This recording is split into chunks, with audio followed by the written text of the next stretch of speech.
we often tend to not talk about the underlying factors that led to May 9th happening. There's this level of distrust in the institutions of the country. There's this economic turmoil that people had been grappling with, that there was so much frustration that led to those various factors culminating into the events of May 9th.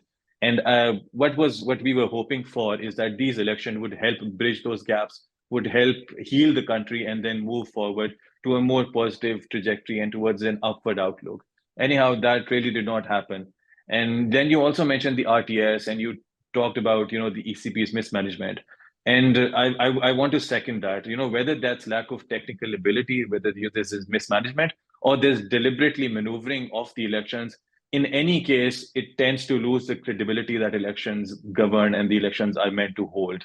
And that's what we've been seeing, that there's a lot of hostility now that's been growing even further among the masses who feel that their mandate has been stolen. But despite all that, one question I wanted to put forth for you is that we knew that the elections were skewed in favor, or the environment was being created in such a manner that implicitly favored one party. And then the results that we see, despite all that, are you surprised by those results that, the independents backed by PTI, who who fought the elections without the party leadership, without a central board, without its electoral symbol. Despite all that, they were able to gain so many seats. How did you view that result? February 8th, the elections took place. February 9th, around the afternoon, I tweeted. This was my first tweet after the elections. It has started by saying, not surprised at all with what was happening. I mean, obviously, the results were still coming in. And at that point in time, PTI-backed independents were leading in KP. Obviously, they were sweeping KP. They were leading in Punjab, and they were leading in the National Assembly. So not surprised at all. I thought that they have everyone agreed that they had the support. The only question was whether they can convert that support into votes. And I think we have to give them the credit that they were always known as a party which was strongest in the social media. And they used that social media to their advantage in a manner that they reached even those segments of the population which are not so educated. I mean, Pakistan's electoral process obviously is urban centers, and then you have rural centers, and it's obviously very, very difficult to expect that they would go through the social media to comprehend, because don't forget that PTI-backed candidates had the same symbol badge with which everyone was familiar for years. And suddenly that was taken. So every candidate was going into with a new,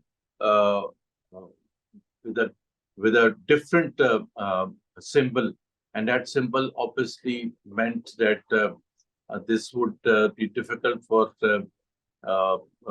those candidates, so those voters, to go and identify on the ballot paper to pick up the right choice. And I think they did so. From that standpoint, they had the support. I never thought, I had no doubt about that. In Pakistan, the point is that any party or any political leader which is considered to be on the receiving end, which has been the case all through our history, is suddenly becomes the most popular leader, starting with Mujibur Rahman before the breakup of Pakistan, to Zulfikar Ali Bhutto, and then to Benazir Bhutto, and then to Nawaz Sharif. Not one, not twice, but 3 times he was ousted by the military-backed whatever. I mean, sometimes the judiciary was used, sometimes direct military intervention, and the first time the Kakar formula. And each time he was able to come back stronger than ever, simply because he was considered to be the one who had been undone and therefore needed the backing of the people. This time it was Imran Khan's, basically the thing went in favor of Imran Khan.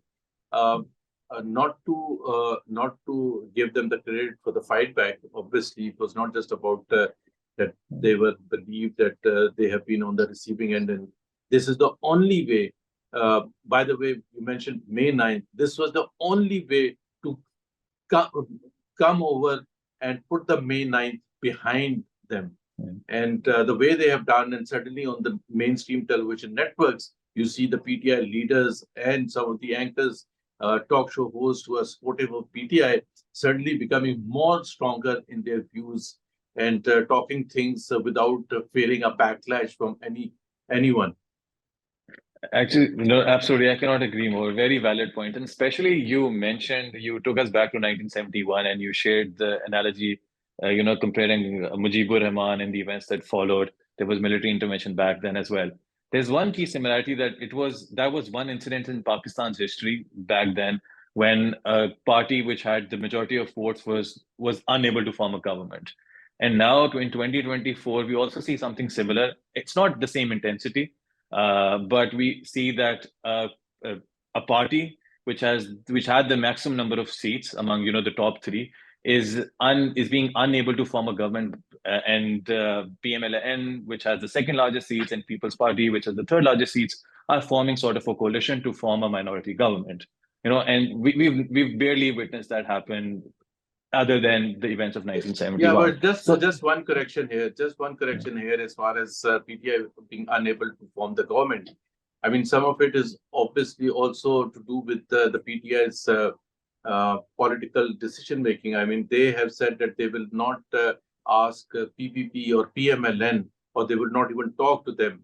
So if they don't talk to them, and based on the current numbers, I mean, they can become better. I mean, they can even have a simple majority on their own. That would be a different case. But today, if you ask them, they are reaching out to smaller parties. They have reached out yesterday to JUIF, which has just about 3 or 4 seats in the National Assembly, which is not enough to give them the strength for the simple majority. So, I mean, that is the difference. The Awami League of Mujibur Rahman obviously had a simple majority on their own, although all of those seats had come from East Pakistan. And the sensitivity, I'm not saying that today we do not have the kind of sensitivity, but then the sensitivity was about the integrity of the country, that if you don't let Awami League of Mujibur Rahman and you don't give them the power, I mean, you could, obviously everyone thought that you would lead this up to the breakup of the country. That's exactly what happened.